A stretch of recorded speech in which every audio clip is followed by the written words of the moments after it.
শতভিসা education YouTube চ্যানেলে আপনাদের প্রত্যেককে স্বাগত।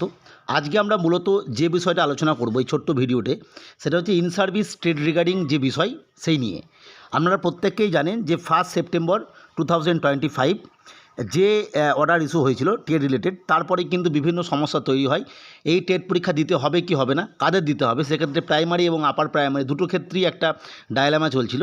যাই হোক, এই ভিডিওর মাধ্যমে আমি কখনোই বলছি না যে টেট পরীক্ষা দিতে হবেই, বা টেট পাস সার্টিফিকেট না থাকলে পরবর্তী ক্ষেত্রে হেড টিচারের প্রমোশন পাওয়া যাবে না, বা 2 বছর পর চাকরি থাকবে না, সেটা বিষয় নয়। কিন্তু এই ইন সার্ভিস টেট রিগার্ডিং যে ডায়লেমা চলছিল, সেই জায়গা থেকে গতকাল একটি ইম্পর্টেন্ট অর্ডার বের হয়েছে, যার উপর নির্ভর করে আপনারা যারা ইন সার্ভিস এবং টেট পাস করেননি, অর্থাৎ সেই সময়কার রিক্রুটমেন্ট প্রসেস অনুযায়ী চাকরি পেয়েছিলেন, তাদের ক্ষেত্রে একটা চিন্তার অবসান ঘটল এবং সেই প্রত্যাশিত নোটিশটি প্রকাশিত হয়ে গেল, যার মাধ্যমে কিন্তু অনেকেই বা প্রত্যেকেই এই থেকে চিন্তামুক্ত হতে পারবেন।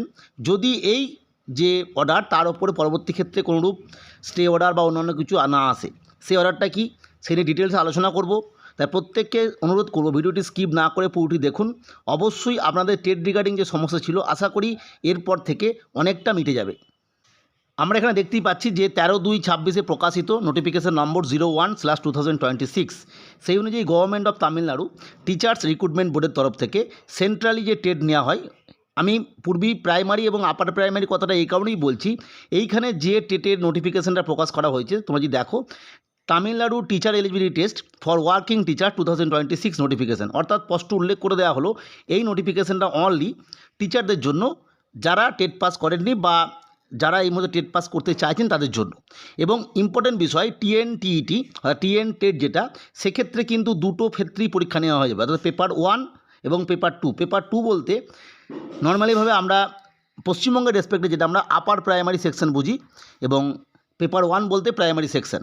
যেহেতু সেখানে আমাদের এখানে আলাদাভাবে টেট নেওয়া হয়, কিন্তু সেন্ট্রাল টেট বা অন্যান্য রাজ্যে কিন্তু একই সঙ্গে টেট নেওয়া হয় পেপার 1 এবং পেপার 2। পেপার 2 পাস করলে পরবর্তী ক্ষেত্রে যে হাই স্কুল টিচার, বিটি টিচার, এই সমস্ত টিচারগুলো আছে, আপার প্রাইমারি টিচার যেটা মানে 8 পর্যন্ত পড়ানোর যে এলিজিবিলিটি, সেটা উত্তীর্ণ হওয়া যায়। সেটা কিন্তু সম্পূর্ণভাবে দিয়ে দিল যে ওয়ার্কিং টিচারদের জন্য এই পেপার 1 এবং পেপার 2 পরীক্ষা নেওয়া হবে, এবং যার ফর্ম এন্ট্রি শুরু হবে তার ডেট দিয়ে দিয়েছে, কবে পরীক্ষা হবে পেপার 1, কবে পেপার 2, টেন্টেটিভ ডেটও দিয়ে দিয়েছে। ফলে এই জায়গা থেকে স্পষ্ট যদি এইভাবে প্রতিটি রাজ্য সরকার শুধুমাত্র ইন সার্ভিস টিচারদের জন্য অর্থাৎ ওয়ার্কিং টিচারদের জন্য এই ধরনের নোটিফিকেশান প্রকাশ করে, তাহলে কিন্তু এই যে টেট পাস বা অন্যান্য বিষয় নিয়ে যে চিন্তা, অনেকেই হয়তো পাস করে যাবেন, কিন্তু যদি একজনও না পাস করতে পারেন নর্মাল টেট হলে, সেক্ষেত্রে সমস্যা। সেই জন্যই কিন্তু এই পদ্ধতিতে আসা। এরপরে যেটা আমি বলছিলাম, যদি এর ওপর কোনো রকম স্টে আসে বা অন্যান্য কিছু বিষয় হয়, আলাদা ব্যাপার, না হলে কিন্তু তোমরা আশা রাখতেই পারো যারা এই টেট পাস করেননি, চিন্তার মধ্যে আছেন, তাদের ক্ষেত্রে কিন্তু হয়তো ধীরে ধীরে অন্যান্য রাজ্য সরকার, বিশেষত আমাদের ওয়েস্ট বেঙ্গল সরকারও কিন্তু এই ইন সার্ভিস টিচারদের জন্য নতুন করে একটা মানে আলাদাভাবে টেট নেওয়ার ব্যবস্থা করবে। এবং সেক্ষেত্রে প্রাইমারি এবং আপার প্রাইমারি সেকশন কী করে সেটা দেখার বিষয়, যেহেতু আমাদের ক্ষেত্রে প্রাইমারি টেট এবং আপার প্রাইমারি টেট আলাদা, এবং আলাদা দুটো অ্যাপয়েন্টিং অথরিটি কন্ট্যাক্ট করে, সেক্ষেত্রে দেখা যাক কী হয়। তবে প্রাইমারির ক্ষেত্রে বা আপার প্রাইমারির ক্ষেত্রে আশা করা যাচ্ছে যে এইভাবে কিন্তু রাজ্য সরকারগুলো ধীরে ধীরে ইন সার্ভিস টিচারদের জন্য টেট রিগার্ডিং নোটিশ ইস্যু করতে শুরু করবে।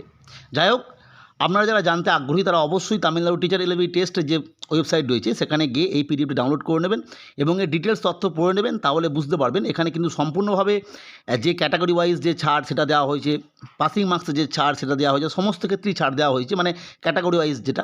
শুধুমাত্র পার্থক্য এটাই যে এটা শুধুমাত্র ওয়ার্কিং টিচাররা দিতে পারবে, বাকি সব ক্ষেত্রেই কিন্তু যে ক্যাটাগরির তারা সেই ক্যাটাগরিরই সুবিধা পাচ্ছেন।